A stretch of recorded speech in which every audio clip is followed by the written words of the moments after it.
My name is Sainath Suryanarayanan. I'm an assistant scientist at the University of Wisconsin-Madison with the Population Health Institute. Tonight, I'm here in Richmond, Virginia, at the Science Pub, and I'll be talking about working bees to death.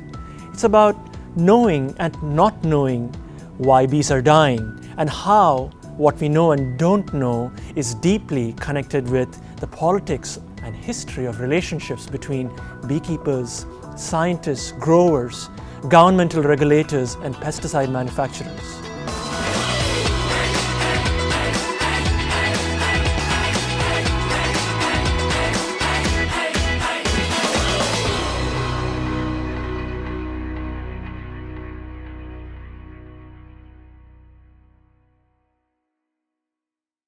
Cheers! On behalf of the Community Ideas Stations and its award-winning Science Matters initiative, welcome to Science Pub. And tonight we have Dr. I'm going to say Cy. He's allowing us to call him Cy. He is with the Center of Culture and History and Environment at the University of Wisconsin in Madison. His background in social insect ecology and science, technology, and society studies. So I'm going to just welcome Cy up to the stage.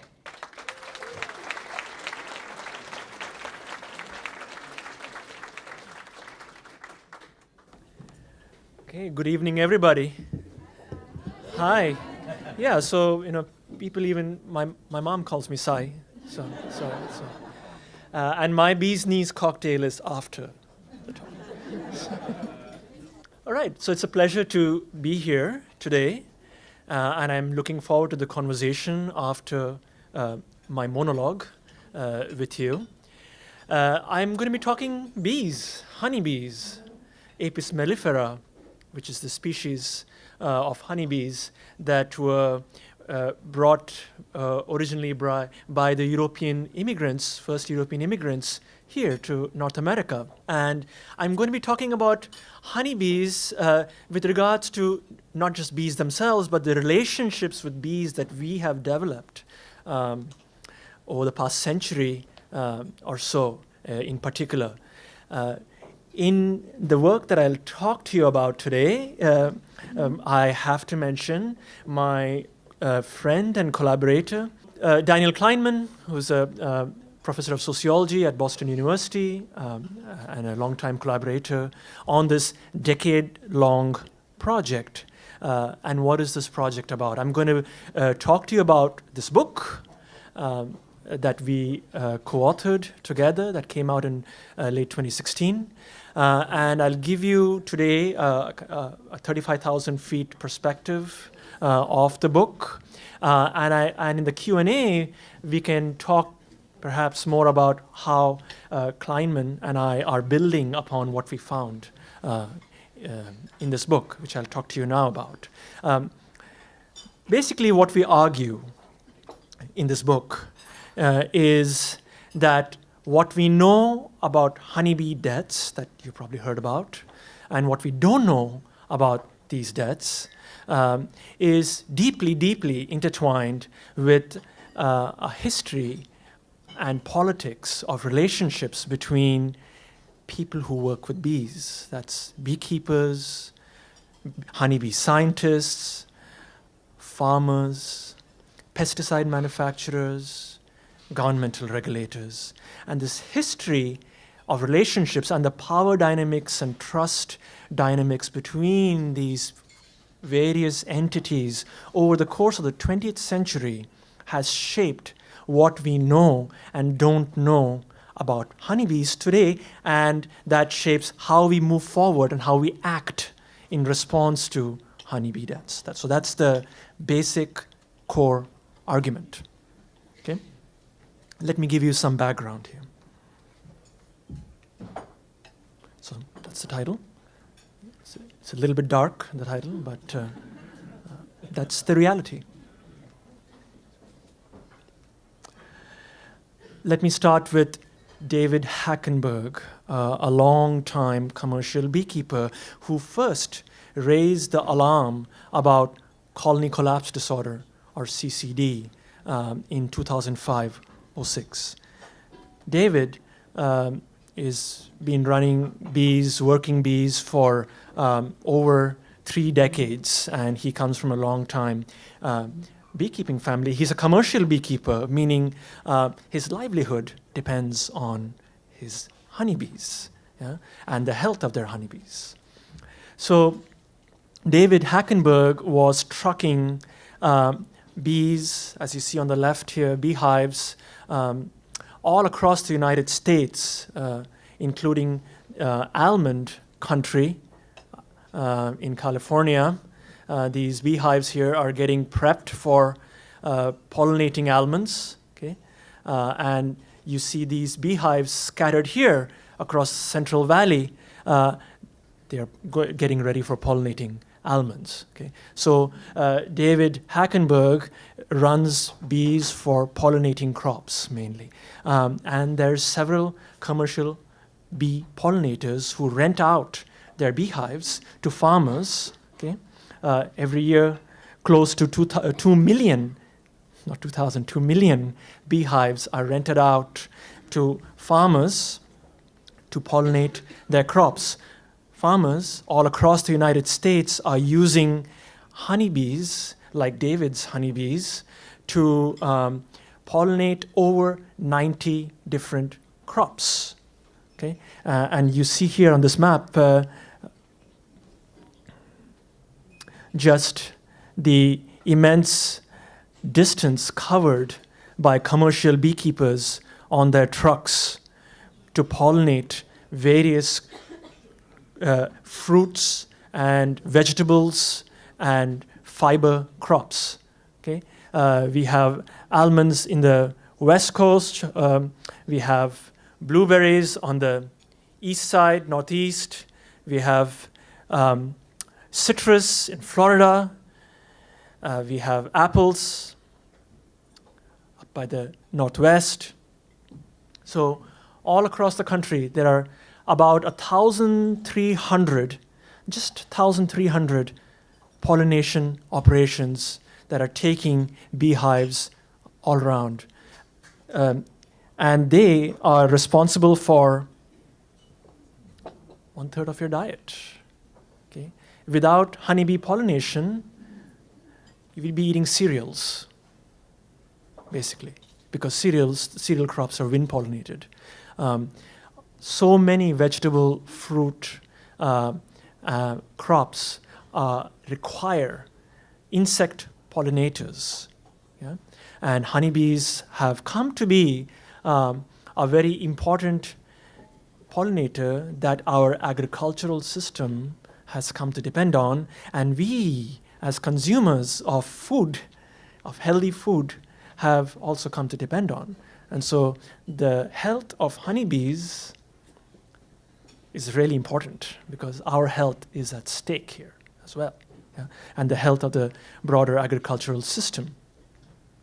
So coming back to David Hackenberg. Oh, this is just a slide showing what might happen without honeybees or insect pollinators. We'd be hand pollinating. You know, and this is actually a picture from southern China, a province in southern China, where all the bees were wiped out by a pesticide, big pesticide kill. And those bees did not come back. Beekeepers didn't want to go there anymore because of the pesticides being used. So the folks there were left to hand pollinate. And believe me, you know, a human pollinator, you know, hand pollinating is very inefficient compared to a honeybee. Yeah. So, sorry, coming back to David Hackenberg. David was taking his bees up to Maine to pollinate blueberries. When he got shocked because he saw something that he had never seen before. He saw ghost towns when he opened his beehives. Bees were gone. Seemingly healthy bees just a few days ago, and now he opens them, gone. Just there's no dead bodies of bees up in the front of the beehive, as usually there might be if it was a pesticide kill, or if it was if the bees were killed by a parasite called the varroa mite. then the other bees would simply bring out those dead bodies to the front of the beehive as a way of cleaning the beehive. They didn't find any bodies. So supposedly the bees were gone somewhere to die out in the open. And he didn't know why. All that was left in these beehives were the queen, young bees, brood, which are the offspring of honeybees, and rich stores of pollen and nectar. So they didn't die from starvation. There was enough food in the beehive. Something weird about the pollen and nectar, though, was that usually if a beehive is not well guarded, neighboring bees will be very quick to rob that beehive of the pollen and nectar, or other creatures. Weirdly, this pollen and nectar was left alone for a much longer time than usual. So it wasn't touched by either neighboring bees or other insects or moths. Nobody came to it. Something was up with it. Something was up about these beehives. And David Hackenberg didn't know what, because he had never seen anything like this in his 3 decades of beekeeping. Turns out that what David Hackenberg saw unfortunately wasn't an uncommon experience. In 2005-06, what David Hackenberg saw in his beehives was being seen by thousands of beekeepers across the United States, and beekeepers were losing up to 90% of their beehives to this phenomenon that came to be called colony collapse disorder. The collapse referring to the sudden kind of absconding of bees from the beehive, leaving this very dilapidated, weakened beehive that was going to die. So colony collapse disorder hit around 2005-06, made big news, as some of you may have seen. One of the silver linings of that colony collapse disorder news is that we have gotten more aware of the importance of bees in the foods that you're eating right now. The bee's knees cocktail comes with honey in it.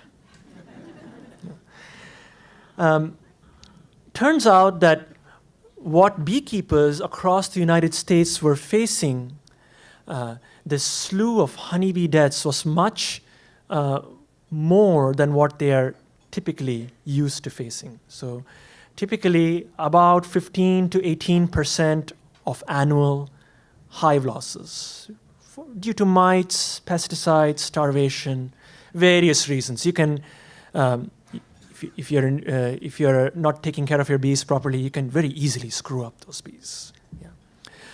But this level of hive losses, and we're talking experienced campaigners, veteran beekeepers who know how to work bees.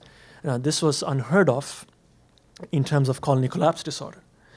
And even though today, we're talking 12 to 13 years after the first news of colony collapse, CCD, if you talk to a honeybee scientist, they would say, well, incidents of CCD have really decreased. We don't see much of CCD. And when they're saying that, they're really very specifically referring to that symptom, the set of symptoms, which is the absconding of bees and this pollen and nectar that's left behind, which is not touched, etc. But even though CCD incidents may have decreased, there is like a new normal of bee deaths that has essentially gotten established since colony collapse disorder. Meaning now, every year, what we are talking about, when we're talking bees, beekeepers are getting used to seeing more than 30% of honeybee die-offs every year. Okay? A third of their beehives, losing a third of their beehives. Now, beekeepers are very savvy, smart folks usually, and they have ways of making up for those numbers by, you can split a beehive into two. You can't do that with cattle. If you lose a third of your cattle, you're wow. But if you lose a third of your beehives, you can take one of those beehives and you can split it into two and add a new queen, and voila, you can try to get that other beehive to revive. It's not that easy. It takes skill and patience, but that's what beekeepers have tried to do. But the broader issue remains: why are these bees dying at greater rates? What's going on? And that issue, this issue of a new normal of honeybee deaths, continues to be a big problem for beekeepers and honeybee scientists. I'm coming from Madison, Wisconsin. I network with beekeepers in my state, and beekeepers are struggling. They want a solution now. And when I'm talking beekeepers, I'm talking commercial beekeepers. Of course, there are beekeepers of many stripes: backyard beekeepers, hobbyists, sideliners. I've been working a lot with commercial folks who run trucks across the country and who are propping our agricultural system. So bee scientists think that it's not just one thing that's causing colony collapse or the new normal of bee deaths, that it's a complex of factors that are synergizing and interacting together. We're talking different kinds of pesticides, different kinds of microbial pathogens like viruses and fungi. We're talking the varroa mite, the parasite, which as it bites, it's a terrible parasite. It's like a dinner plate on your body, if you can imagine, that size. And it's biting into the honeybee's body and creating wounds. And at the same time, transmitting viruses from mites to honeybees. So the mites themselves are vectors for various microbial pathogens. And then there's also the issue of what kind of food honeybees are able to access. Honeybees depend on pollen and nectar. And so the kinds of plants that are around that honeybees can forage on, with the increasing rise of monocrop style of cultivation, the diversity of pollen and nectar that used to be around in this country 50 years ago, 70 years ago, is not so much there now. And so there's this issue of poorer quality of nutrition as well.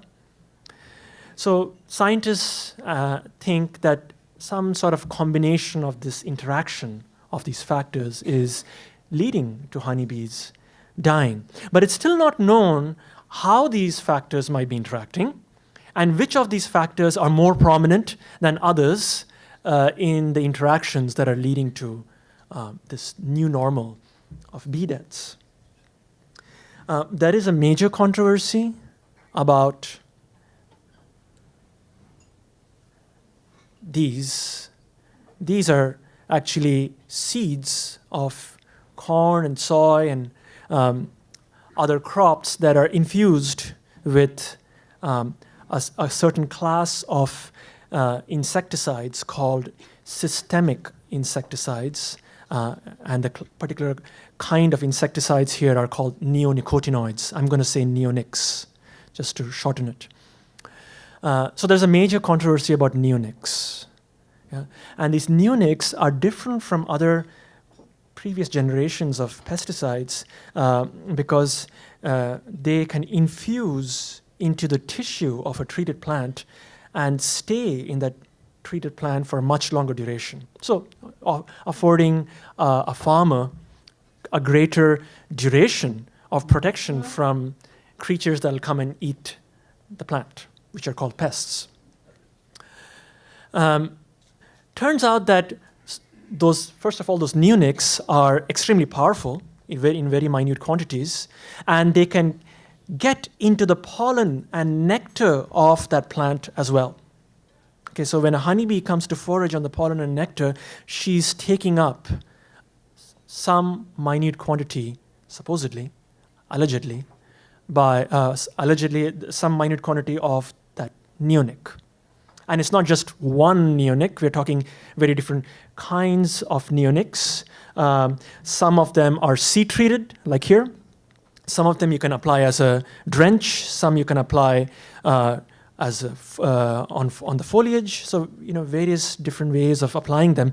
The seed-treated ones are really interesting because literally 95% of corn, which is genetically engineered, comes seed-treated with the neonics. Actually comes seed-treated with fungicide and neonic, because the genetically engineered corn or soy plant, as it's growing in the very young stages of its growth, is thought to be still vulnerable to pests, and that's the stage in which those insecticides and fungicides are supposedly helping that corn plant or a soy plant or a cotton plant to grow. Anyhow, the beekeepers, several commercial beekeepers, think that these neonics are not the cause, but one of the major causes involved in causing the greater levels of bee deaths. Okay, and there are commercial beekeeper folks like David Hackenberg, who use their daily observations of their bees. When they take their bees, they know to a farmer who has treated his or her crops with neonics, and then they take their bees to another set of crops. And after a while of doing this, they can start to make connections between exposure of their bees to neonics and to other pesticides or to no pesticides. And so there is some practical observation involved among these beekeepers. But then there's also a raft of scientific studies that are just becoming more and more and more emphatic in suggesting that these neonics can be harming bees in the real world. But there's also controversy because not all scientists agree about this matter, and not all beekeepers agree about this matter, and not all growers agree about this matter. In fact, there's a right old controversy because there's just a lot of polarized debate going on here. And the governmental regulators are also not agreeing on this matter. So the whole issue is filled with emotion and sensitivity and controversy. Okay. And so this is the controversy that Daniel Kleinman and I looked at in our book. Okay? And we looked at this controversy because we wanted to explore why is it that certain understandings, knowledges, and approaches are privileged in the debate over these neonics. And again, it's not just the scientists versus the beekeepers, but it's even contestations between scientists, contestations between beekeepers. Okay? For example, over the evidence of laboratory studies or field studies. Which ones do you use to figure out whether neonics are affecting honeybees in a negative way? Okay? And there are interesting differences that I'll talk about. So we consider how certain stakeholders involved in this honeybee crisis use the fact that certain knowledge has privileged status to their political advantage. And we contemplate the implications of the politics of what we know and don't know for how we respond to this phenomenon. Just let me step back a little bit here and tell you the original motivation that got me to this, which is that as a insect scientist myself, finishing my PhD in studying social wasp biology and going to these meetings where scientists were talking about honeybee die-offs, and at the same time getting education in a way of looking at science from a science and technology studies perspective, I started noticing that the scientists were looking at colony collapse disorder from a very biological standpoint, meaning it was all about honeybees and why they're dying. Yeah? Opening up the bees, looking at physiology, microbiology, genomics of honeybees, etc. Now, most honeybees in the United States, over 90%, are taken care of by beekeepers. Okay? So immediately, more than 90% of honeybees in the United States, their health is implicated by the kinds of beekeeping practices that are also being that they're being exposed to. So it's not the biology of the honeybee. We're talking is the biology of the managed honeybee, and there are management practices that need to be brought in and considered. And the history and politics of beekeeping practices, how have beekeeping practices evolved in this country and more broadly? How have they shifted? Why? Why did beekeeping practices shift in certain ways and not others? Not many people were asking that. Okay? And there is a direct connection to bee health, because how you treat your bees affects their health.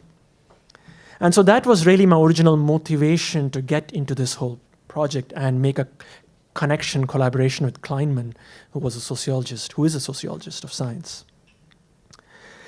So honeybee growth, development, genetics, physiology are not only a matter of biology, but also shaped by historically established practices of beekeeping, bee biology, and more widely, agriculture, farming practices.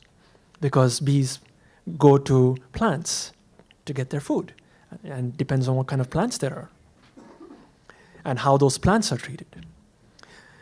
So our chapters are organized by stakeholders. We have a chapter on beekeepers, scientists, growers, and in each chapter we are very careful to say that these are not monolithic groups. Beekeepers are not a monolithic group. They don't think all the same. Okay? Any of you who's a beekeeper knows that. Yeah. And scientists the same. Yeah. And so we try to tease out different ways of seeing and understanding and approaching bees that these various stakeholders are taking. And why is it that certain ways of approaching have more influence, more privilege, more power, and others don't? Okay?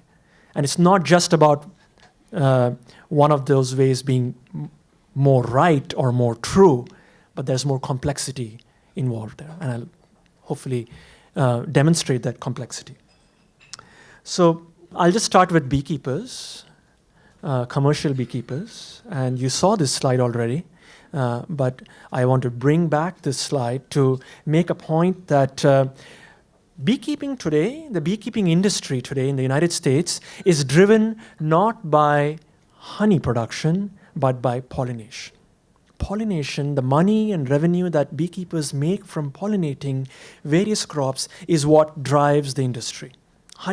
Making honey is a side thing that, of course, beekeepers still get income from, but that's not the main thing. And we're talking commercial pollinators, okay? Commercial beekeepers. This was not always the case, okay? So when did pollination become a business? It turns out that managed crop pollination emerged as a systematic need among farmers during the mid-20th century. So on this graph, we have the average farm size going up, in terms of acreages. And you see that's really between the 30s and the 70s when this huge rise starts happening in the average farm size. And as the size of the average farm is going up, we're also seeing a decrease in the number of farms.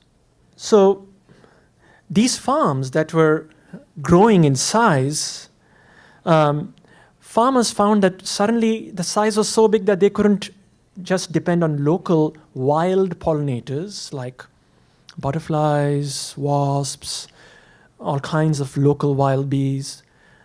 They couldn't depend on those wild pollinators anymore because the farm size was very big. And those local pollinators are really sort of more concentrated. They don't fly that far. They don't fly as far as honeybees to look for nectar and pollen.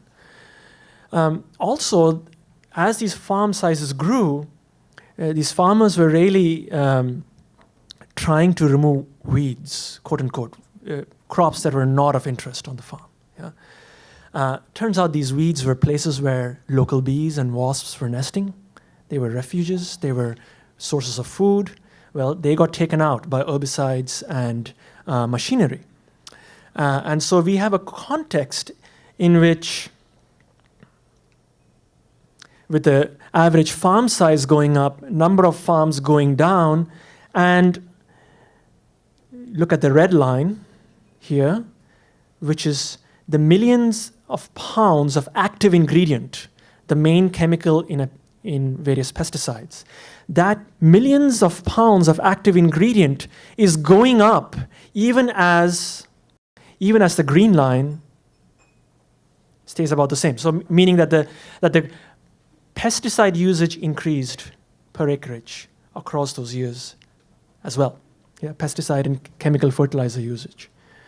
So it's in this context that farmers also saw decreases in the population of wild pollinators. At the same time, there was an increasing demand for crops like almonds that need pollinators, okay, for which pollinators are essential. So you have growing demand for pollinator-dependent crops, increasing farm sizes, decreasing farm numbers, increasing pesticide usages, decreasing populations of wild pollinators, mid-20th century, okay, around that time. We're talking 30s to 70s. That's when farmers start realizing, hey, we need to talk to those beekeepers to rent out some beehives. And beekeepers are like, hey, this is a niche market for us. We can make money here. Yeah, we're not just making honey. We can pollinate crops and get money for it, right? And so that's the context in which beekeepers started changing their practices to pollinate crops. It was not just anymore about making honey. It was about timing your beehive's development so that the bees are coming out in big numbers when the crop is blooming. And we're talking 2-week window usually when a crop is blooming. So you do all kinds of manipulations on your beehives. You stimulate it with high fructose corn syrup or nutritional supplements, give some antibiotics so that they don't get sick. You truck them on beehives all across vast expanses to get contracts with farmers to rent out your beehives to their farm. And you do it so that it's timed with when the farmer needs it. Yeah? So beekeepers' practices started shifting according to farmers' needs of pollination. Okay? And that shifted beekeeping practices as well. So I'll just say that beekeepers' practices also shape their understandings and how they approach bee health. Of course, beekeepers care for their bees. Sick bees make for bad pollinators. Yeah? So a beekeeper wants to have healthy bees over the long term. And how do you do that? Well, beekeepers have developed all sorts of informal metrics to get a very quick sense of what's happening, how a beehive is doing, whether the queen died or not, whether this beehive is a goner or this beehive is going to make it through almonds. So beekeepers have developed savvy, sharp ways of looking at bee health. And here's one quick example. This is actually a picture with a plastic sheet over it of a comb, okay? When a bee scientist wants to study the health of the brood on that comb, what they will do is they will count those individual holes. Inside those individual holes are the brood. You see them? Yeah? They will count those individual holes, what kind of brood there are in what stages, and make statistical comparisons with other beehives. Yeah? When a beekeeper is looking at brood health on this comb, they will look at the pattern of the brood, meaning the overall pattern in which the brood are developing. You see some of these have holes and some of them are capped. Those caps are actually pupae. Okay? For a beekeeper, a good brood, a strong, healthy hive with a good brood pattern is one in which all of those holes would have been covered with caps, if you saw a few of them covered with caps. Why? Because the queen lays her eggs, boom, boom, boom, boom, boom, in each hole very quickly. And so if those brood were developing well, they would have all developed basically at the same time to the same stage. And so you don't see that here. You see holes in between caps, meaning that some brood got pulled out by bees because who knows why? Maybe they were sick. For some reason, they got pulled out and thrown out. And so the queen came and laid another egg, and that egg is developing at a different rate from the other one. So you can, just by looking at the pattern of that brood, of that comb, beekeepers are very quickly able to tell you how's the brood doing. Not only how the brood is doing, how the queen is doing, because it suggests to you something possibly about the queen's egg laying. Maybe the queen is not laying eggs properly. Something is wrong with the queen. She's not maybe laying them all in one go. Then it suggests something is wrong with the queen. Yeah? So that same metric of brood pattern has multi-dimensional aspects to it. Yeah? Now, beekeepers, when they're looking at using things like brood pattern to look at their beehives, tend to not isolate things but look at them together, like this brood pattern, queen health and brood health tied into one metric. And beekeepers tend to take an approach that's what we call a false positive approach, meaning that even if there is a substance that's not harming your bees, if there's circumstantial suggestive evidence suggesting that it's harming your bees, then you take action as if that substance was harming your bees, right? So that's a false positive approach. And here now we're talking about the norms of academic science. Academic scientists would take a false negative approach, yeah? Which is that even if a substance was harming these bees, for example, a scientist would be kind of conservative in saying, unless there's definitive evidence I can see that the substance is harming bees, I'm going to go with the conclusion that we don't have enough evidence. Okay? Because doing the flip side, and publishing, a scientist publishing, this pesticide harms bees, and then finding out that it didn't harm bees, and then having to retract your publication, bad news for a scientist. But for a beekeeper who's not really involved in the politics of publication, they're just caring about, my bees and my health and my business. A false positive approach makes sense for beekeepers. Yeah? So you see how different norms guiding your approach to what's affecting bees and what kind of evidence you use and how you interpret that evidence becomes important. How are we doing on time? Okay. There's a lot to say, and you kind of got me excited talking about this stuff. So I'll try to wrap up quickly. I'll say that the entomologists and insect scientists how they approach bees is also intertwined with kind of their field and how their field developed. So it's not just beekeepers and how pollination business developed affecting how beekeepers approach honeybee health, but entomologists, scientists, and how the field of entomology developed in the United States. That affects how entomologists approach honeybee health. And I'll just say that here on the very left is an old USDA, US Department of Agriculture set of drawings showing the scale insect and sort of early approaches taken by entomologists to help farmers deal with scale insects in the late 19th century. Okay? And later on in the mid-1950s, 20th century, we have scientists drawing curves, figuring out which pesticides to develop that will kill insect pests. So the entire field of entomology in the United States is very deeply shaped by the context of agriculture. Okay? And in a context in which farmers came to scientists saying, we have problems in our crops, we think there are insect pests, we need your help.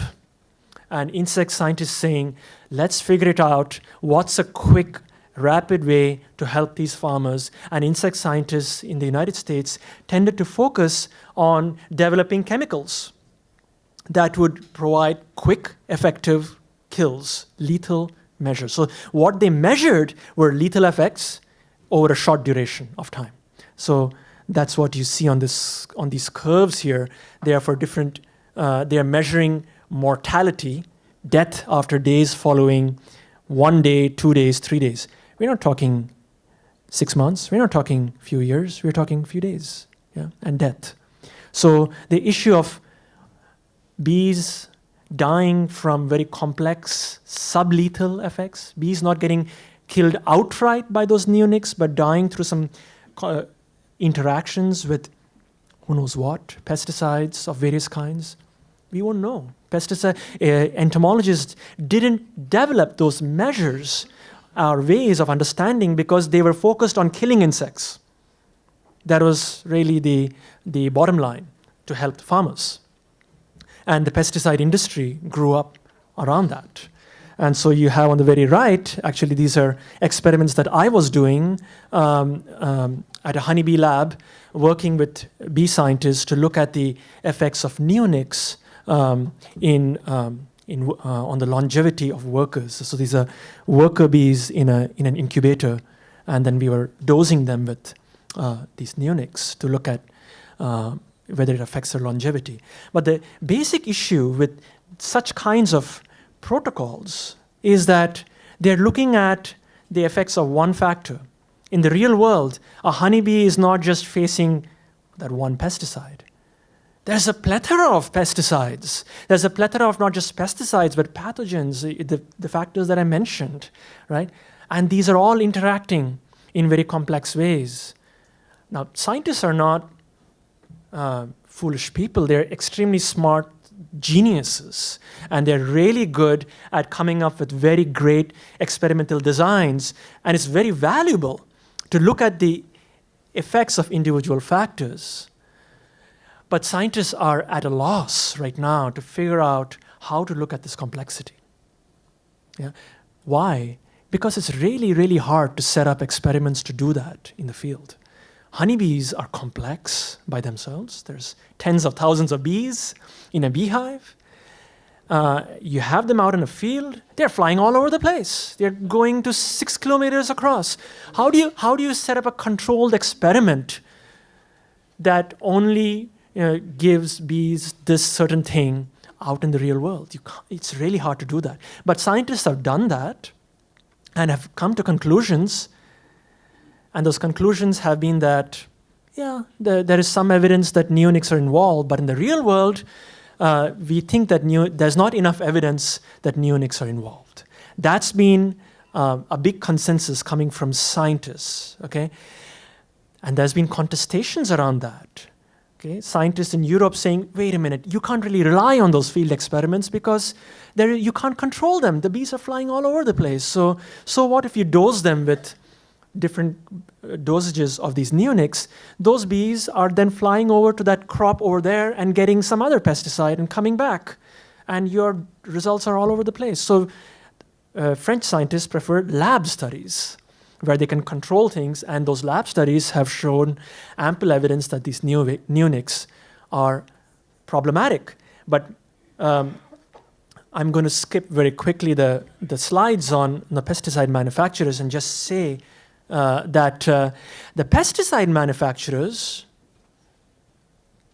haven't done any, to my knowledge, fraudulent, shady business to suppress knowledge here, okay? At least in the US case. That may be happening on the fringes, but mainly what Bayer, which is the main producer of pesticides, has had to do is point to the field studies made by scientists, by independent scientists, and say, look, the independent science is saying that there's not enough evidence.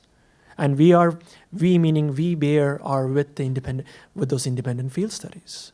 Right? So Bayer has really only had to support the existing norms of field experimental research in honeybee biology to keep their neonics on the market. And the EPA, which is the Environmental Protection Agency in charge of regulating and bringing these pesticides to market or not, has also sided with academic science and the norms of academic science. Remember the false negative approach? And the EPA has very much favored that. Now, that's not the only way to regulate. There are other regulatory agencies that have taken a false positive approach. For example, these very same neonics are now banned in the European Union. Yeah? And in the European Union, they've taken not only laboratory studies, evidence from there, and some field studies, but also beekeepers' observations into consideration in putting the suspension on these neonics. So I'm going to skip to just final few slides here. This is showing an idealized image, but also a real image. Yeah? There are beekeepers and scientists working together, opening up beehives, talking with each other. Beekeeper saying, hey, I see this. And the bee scientist saying, no, I see this, having a dialogue. Yeah? That dialogue needs to happen more often between scientists and beekeepers and growers in a way that is not putting the other's knowledge down. Yeah? And so one of the main conclusions that, again, we get to here is how we know what's happening to bees is crucial, and how we know what's happening to bees is really shaped by the relationships between these various entities. And this involves power and trust and history. And these are crucial matters when it comes to knowledge. When somebody says they know something, you don't believe them unless you trust them. So trust is so crucial to making knowledge. And more trust basically needs to develop between these players here. I can talk more in the Q&A about how Kleinman and I have tried to foster this trust and between these stakeholders in a new project that came out of the book. Okay, I'll stop. Thank you.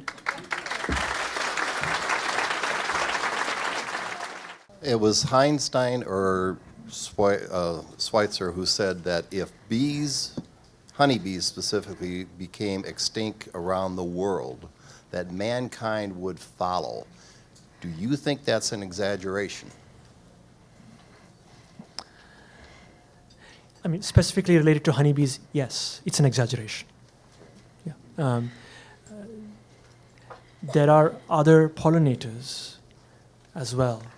And that quote that you just mentioned is important in the sense that if we see honeybees as representative of all those other insect pollinators in general, then yes. Yeah. So, and it is the case that honeybees are simply the tip of the iceberg of a much bigger problem, of a much bigger pollinator silent crisis that's been going on for the past 70 years, of various insects, various valuable, beneficial insects providing all kinds of services that keep the integrity of our ecosystems together vanishing, dying, and us not even knowing about it because these are such small creatures, we don't even notice them. And so we don't notice they're going away. And it's really the die-offs of these honeybees that has raised a big alarm, and I think for good reason. And I take such a quote, like you mentioned, in good spirit, because even though technically it may not be correct, there are other insect pollinators. But I take it as referring to not just honeybees. Yes, if all insect pollinators die, you're doomed. I was at the North American Pollinator Partnership last October. Oh, great. And they brought in scientists from all over the world, and their consensus from scientists, beekeepers all over the world was, now again, this was just less than 4 or 5 months ago, that neotoids actually are one of the contributing factors of the death of pollinators, including honeybees. Yeah. Yep. And Good. Well, that hasn't changed the regulatory standpoint on that. well, and you mentioned the EU, and the EU actually operates under what's called the precautionary principle, Yeah. which I don't know if you understand the legal ramifications of that, but what that means is that under European law, if you look at the body of evidence, if there is enough evidence that indicates that a problem will occur, either that causes detrimental effects to human health or environmental health, Yeah. you can enact regulations, and the courts will hold up those regulations and cases under those regulations without what we call here in the U.S. Direct liability. So it's a different legal system in the EU that allows them to take that action. And one of my questions to you is, have you worked at all with the folks at the Penn State Center for Pollinator Research? Yes, I'm working with them. Yes, and they are conducting, it's a collaboration between their Department of Horticulture and their Department of Entomology. Thank you. I want to quickly respond to, sorry, I don't know your name, but your great comments. The European case is not that simple as a precautionary principle being applied. I've studied that case in detail. It took beekeepers in France to do these sorts of things, marching to the Ministry of Agriculture, sit-ins, basically making a social movement on the streets and making alliances with farmers and scientists and pressuring the French government to take a precautionary approach. Because until that time, this is in the 1990s when France was facing something similar but called mad bee disease from the neonics, the French government was taking the same tack as the US government is today, that since there is not enough definitive evidence of harm from field studies, we're going to keep these pesticides on the market. So, and the precautionary principle was there already in the charter. It's not like they said, oh yeah, here we have a precautionary principle, let's apply it. No, it took quite a bit of political power on the part of scientists and beekeepers to work together with growers to let the Ministry of Agriculture in France know that they needed that precautionary position. So what we take for granted today, maybe, about the precautionary policy in Europe was not so clear and obvious at that time. So I'm not a beekeeper, so this is a general question. I mean, I get it that the system is incredibly complicated. So my question is the system adapting so that the bees are doing better? I mean, do you see any signs that there's going to be any positive adaptation, or do you just see this getting worse and worse as time progresses? You know, that's a complex question with many layers. Honeybees have been facing different kinds of chemical onslaughts since the late 19th century. And the neonics are the latest on that. Well, like, not even the latest, they're already 10 years old. There's newer ones already. So for adaptation to happen, we are talking thousands of years perhaps needed. But maybe not, evolution can happen in rapid fashion as well.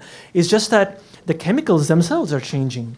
And so even if there were adaptation among bees to a certain set of chemicals, the chemicals have shifted. The ecosystem has shifted. The sets of connections around them have shifted. And the problem here is also beekeepers are moving these bees all the time. So there's, I would say no, that adaptation hasn't happened.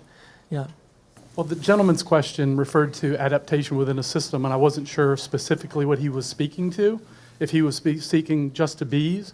But during your talk, when you were talking about the interrelationship between scientists, farmers, beekeepers, the bees themselves, as a hobbyist beekeeper, which is very different than commercial beekeeping, best practices, something I've only been doing it for a couple of years, but the cumulative effect of chemicals, pesticides over a period of time, that toxicity, while it may kill a hive beetle, it wouldn't kill an adult bee outright. But an accumulation of those pesticides over a period of time, and specifically best practices, one thing that beekeepers are talking about now is the honeycomb. And for years, people would just continue to reuse the same honeycomb over and over and over again. Well, what happens is if those bees are going out and bringing toxic chemicals or pesticides back into the hive, when they put the nectar or the pollen, that gets into the wax that makes up the comb. And so one of the best practices they're talking about now is to recycle and get rid of your comb every couple of years. So instead of keeping wax in a hive and having those toxicity levels continue to grow to where, again, if it doesn't hurt an adult bee, it may have an impact on a developing larva. And so they have a deformed wing condition that some young bees get. And so one of the best practices of beekeepers, potentially changing over time, is recognizing that these toxic chemicals may continue to accumulate within the wax. And so they're changing their practices to rotate their frames, rotate their wax to try to get some of those chemicals out of the hive. That's correct. Yeah, thanks. I want to very quickly address another point that I should have addressed a little bit earlier regarding this, the first comment again made by the person talking about NAPPC, which is that, yes, more and more scientists today are coming to some sort of consensus that these neonics are harmful. Yes, but the horse has already bolted out of the stable, in the sense that Bayer Crop Science already, by 5 years ago, Bayer Crop Science saw this coming in a way, and they were already developing new chemicals. Okay, and so today, by the time the scientist community is coming to a consensus about the neonics, 12 years down the road, Bayer Crop Science has a whole set of new chemicals like Shivanto, etc., that are having potentially the same issues. And we are going to go through another set of potentially tests, debate, etc., for 10 more years. We can't afford that. And what is at issue here in the book that we take pains to point to is that epistemological business as usual is going on, even if we go from one pesticide to another pesticide. And what is its root issue here is not only the regulatory system of how we regulate pesticides and the agricultural system of how we grow our food, but also how we assess those relationships and the dominant entomological ways of assessing that using controlled manipulation and isolation of single variables is useful but limited. And it's going to keep coming up again with new chemicals. We're going to again look at the effects of another chemical on bees with the same sets of issues, unless we change our way of making knowledge about these bees. So, next question. Yeah. Hi, I'm Hi. a failed beekeeper, several years over. Has there been? Well, any you're brave. Yeah, I keep going back. I'm glutton for punishment. Has there been any specific studies done on the mosquito squads and the neighborhood, like Virginia Green and Natural Lawn Care companies, what they spray and the effects it's been having on our bees? I can control what's going on in my yard, but I can't control the 3 miles around me. Yeah, so I'm not aware of specific research on that. I know that these are issues of concern in Florida, for example, with there was increased mosquito spraying happening at the same time when beehives were open. Open in the sense there were bees flying, and there were several beekeepers who suffered bee losses from mosquito sprays that came about. So it's happened in not just you, but other places as well. Lawn care, herbicide usage is big in lawn care. And I know that there is specific research done on herbicides killing plants that bees feed on. So there is some debate about whether herbicides are directly affecting bees or not. Okay, and there's a debate among scientists about that and beekeepers too.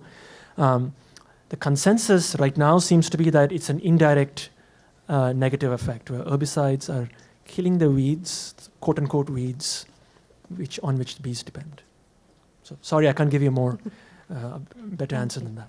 Yeah. After they banned the neonics in the European Union, have we seen any less die-off, less colony collapse since then? And how long, Controversy. give or take? Controversial, because again, the different stakeholders lined up on different sides of that divide, meaning Bayer Crop Science saying, see, bees are still dying, neonics are gone, and beekeepers saying, for example, in France, our bees are doing better. That being said, how persistent are these chemicals? What type of longevity in the environment do they have? Do they break down over time? That's a good question. Yes, so depends on the soil type, depends on the environmental conditions. Some of these chemicals can last for several years. Okay? They are aqueous, meaning they dissolve in water easily. And in Wisconsin, some of these chemicals are now being found in the water wells. In parts per trillion, admittedly very, very, very tiny amounts. Okay? But these are extremely powerful chemicals that are known to have effects at parts per trillion. And so interestingly, farmers in Wisconsin, in some areas of Wisconsin, when they're irrigating their crops, are also applying pesticides because it's coming with from the water wells, with pesticide there. One of your charts showed that it looked like chemical use was up, but yields remained flat. Is that true? The bottom Yes. graph. Yes. So the bottom graph is showing that keeping the acreage constant, you still see an increase in pesticide applied. That's what it's showing. I guess the second part of my question, too, is more for you as a researcher, is how do you deal with intuition versus factual research? And how do you see that play off across our current political spectrum? Yeah. Sorry, so could you repeat factual research versus Yeah, your own intuition. intuition? And, for example, when you're looking at beekeepers, for example, a lot of what they observe is intuitive with their own bees. But when you get into factual research and as a researcher, Right. and I guess the other part of that too is how does that relate to the current political environment in the United States that Yeah. seems to be sometimes anti-science? Right, right. So I'll take the last question first, okay? And I'll answer it by saying that right when the book came out, late 2016 was the November, the famous or infamous November elections that happened in 2016. And right after that, there was all this talk in the media, hype, perhaps, about the EPA getting dismantled by certain administrators now in power who are really interested in just taking it down. Yeah, and I wondered then about the critique that we make in this book about the EPA and about scientists, and I thought that the critique we are making and this about science and about the EPA, for example, is from a standpoint of wanting to improve those institutions and not wanting to dismantle or take them away, right? And so it's not so much about, it's a critique of science. It's in the sense that it's looking at the limits of science and asking how can we try to get around these limits? How can we work through these limits of science as when science is dealing with a complex phenomenon? Yeah? But that should not be taken, I hope, as an anti-science position, right? And in that sense, we would be very much against the anti-science sort of hype, maybe, that's going around right now. I just also want to address the first question, which is a really interesting question, right? And it requires a deeper dialogue, but I'll just say that what are facts? How do we make facts? And fact-making involves trust. Yeah, trusting. When you make an observation and say something is happening, that observation needs to be validated by a set of your scientific peers who say, yeah, you were right we agree that you saw that thing happen. And we see the criteria you used to make that observation, and we trust those criteria because they have been developed by X, Y, and Z institutions over time and published in X, Y, and Z places. Hence, we trust what you saw, and hence it's true, valid at least.